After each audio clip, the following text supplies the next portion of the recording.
তোমরা কি জানো, আমাদের যে বাঁধানো পুকুর পাড়ের রাস্তাটা আছে, ওই পুকুর পাড়ের মাথায় নাকি একটা পেত্নী বাস করছে। কোথায় থেকে এসেছে কে জানে। কয়েকদিন ধরেই ওই রাস্তা দিয়ে যেই যাচ্ছে তার হাতে যাই খাবার থাকতে ছিনিয়ে নিচ্ছে। হ্যাঁ হ্যাঁ, আমিও তো তাই শুনলাম।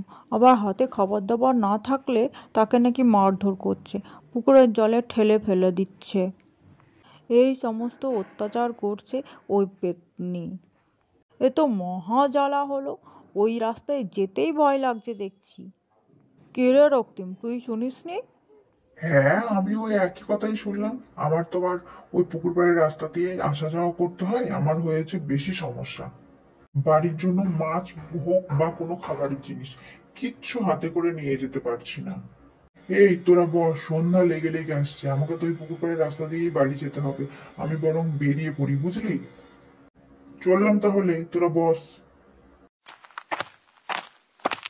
রক্তিম ভাই, ও রক্তিম ভাই, মাছ নিয়ে যাও, ভালো মাছ আছে, ভালো ইলিশ মাছ আছে, নিয়ে যাও নিয়ে যাও। আরে না, এই অবেলায় আর মাছ নেবো না রে। নিয়ে যাও রক্তিম ভাই, খুব ভালো মাছ হবে, অল্পতে দিয়ে দেবো, নিয়ে যাও নিয়ে যাও।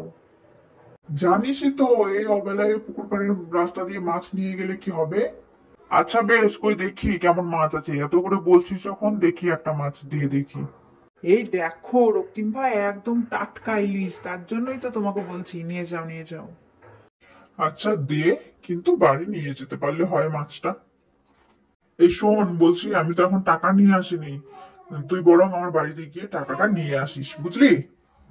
হ্যাঁ গো হ্যাঁ দাদা, টাকার জন্য অত চিন্তা নাই। ওহো বাবা, মাছের গন্ধ পাচ্ছি। দাঁড়া দাঁড়া, কোথায় যাচ্ছিস? মাছটা আমাকে দিয়ে যা। ওরে বাবা গো, কে আছো, বাঁচাও, সাতচুন্নি গো। না, মাছ দিব না, কিছুতেই মাছ দিব না আমি। ছাড় ছাড় বলছি, ছাড়। কি? তুই আমাকে মাছ দিবি না? শিগগিরই মাছ দে। দেখ তুমি কি করে। এই তো মাছ পেয়ে গেছি। এ তো ইলিশ মাছ মনে হচ্ছে। বাবা, মাছটা কি স্বাদ! কি ভালো খেতে! না বাবা, মাছ গেছে যাক, আমি প্রাণ নিয়ে বাড়ি তো ফিরতে পারছি। গলা যেন শুকিয়ে কাঠ, বাড়ি গিয়ে আগে জল খেতে হবে। মানুষটা সে কোন সকালে বেরিয়েছে, এখনো অবধি বাড়ি ফিরলো না। আর গ্রামের যা হাল, শাকচুন্নি পেতনি সব ঘুরে বেড়াচ্ছে। আমার তো খুব চিন্তা হচ্ছে কখন যে কি হয়। কি গো, কোথায় ছিলে এতক্ষণ? সেই সকালে বেরোলে, সারা দিন কেটে গেল। কি গো, কিছু বলো। আরে বলছি বলছি, আগে এক গ্লাস জল দাও তো দেখি, গলা শুকিয়ে কাঠ। এই নাও জল নাও। আর বলো না, সাতচুন্নির ভয়ে তো কদিন ধরে মাছ আনতে পারিনি, তো আজকে রাস্তায় ভালো ইলিশ মাছ পেলাম, তো নিয়ে বাড়ি ফিরছিলাম। আমাকে তো এই পুকুর পাড়ের রাস্তা দিয়েই ফিরতে হবে। পুকুর পাড়ের রাস্তাতে যেই এসেছি, সামনে সাতচুন্নি হাজির।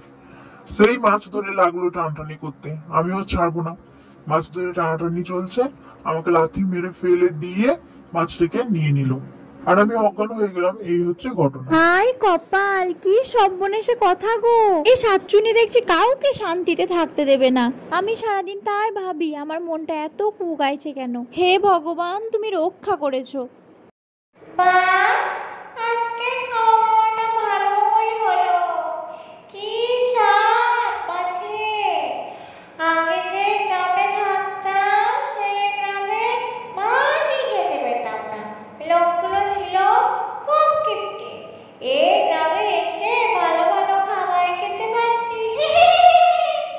কি রে রক্তিম, আজকে তোর আসতে এত দেরি হলো যে? আর বলিস না ভাই, কালকে এখান থেকে যাওয়ার সময় যা ভেবেছি তাই। রাস্তায় ভালো একটা ইলিশ মাছ পেলাম, নিয়ে ফিরছিলাম, দেখি সামনে শাকচুন্নি হাজির। মাছ ধরে লাগলো টানটানি করতে, দেবনে বলেছি, তার জন্য আমাকে লাথি মেরে ফেলে দিল অজ্ঞান করে। এভাবে চলে না, চল তান্ত্রিকের বাড়ি যাই। কি ব্যাপার, তোমরা সবাই এখানে যে? তোমরা তো বিপদে না পড়লে আমার কাছে আসো না, তো কি হয়েছে বলো আমাকে। না না পণ্ডিত মশাই, এমন কথা নয়। আপনি তো সবই জানেন গ্রামে কি চলছে। এই রক্তিম, বল তোর সঙ্গে কি হয়েছে। হ্যাঁ পণ্ডিত মশাই, আরে পেতনিটার তো খুব উপদ্রব বেড়েছে, তার উপরে আবার যেই ওই পুকুরের পাশ দিয়ে যাচ্ছে হাতে কিছু নিয়ে যাচ্ছে তাকে মেরে ধরে সব খেয়ে ফেলছে। আমি কাল মাছ নিয়ে যাচ্ছিলাম, আর আমার তো বাড়ি ফেরার ওই একটাই রাস্তা, তো আমাকে মাছটা কেড়ে নিয়ে আমাকে দিল লাথি মেরে ফেলে অজ্ঞান করে। মাছ দেব না বলেছি বলে আমাকে তো মেরে ফেলার হুমকি দিচ্ছিল, গলা টিপে মারতে আসছিল আমাকে। আপনি কিছু করুন পণ্ডিতজি, এমনি করে তো চলে না। আরে তোমরা চিন্তা করো না, আমি সব জানি, আর আমার কাছে এর উপায়ও আছে। এই দেখো, এই মগটার ভিতরে আছে মন্ত্রপুত জল।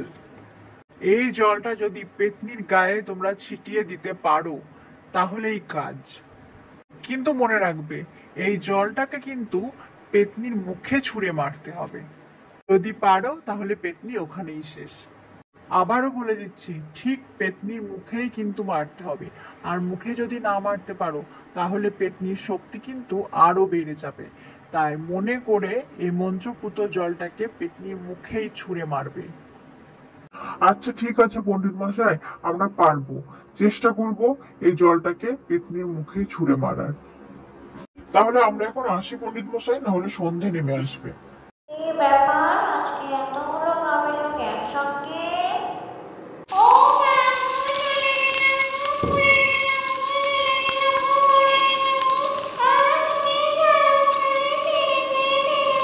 এই দেখো ভাইয়েরা, পেতনির জ্বলে শেষ হয়ে গেছে। এবার আর আমাদের কোনো সমস্যা থাকলো না, আমাদের গ্রাম আগের মতো হয়ে গেল। আর আমাদের এই রাস্তা দিয়ে যেতে ভয় লাগবে না, বা আমাদের পেতনি জ্বালাবে না। হ্যাঁ রক্তিম ভাই, ঠিক বলেছো, আর পেতনি জ্বালাবে না।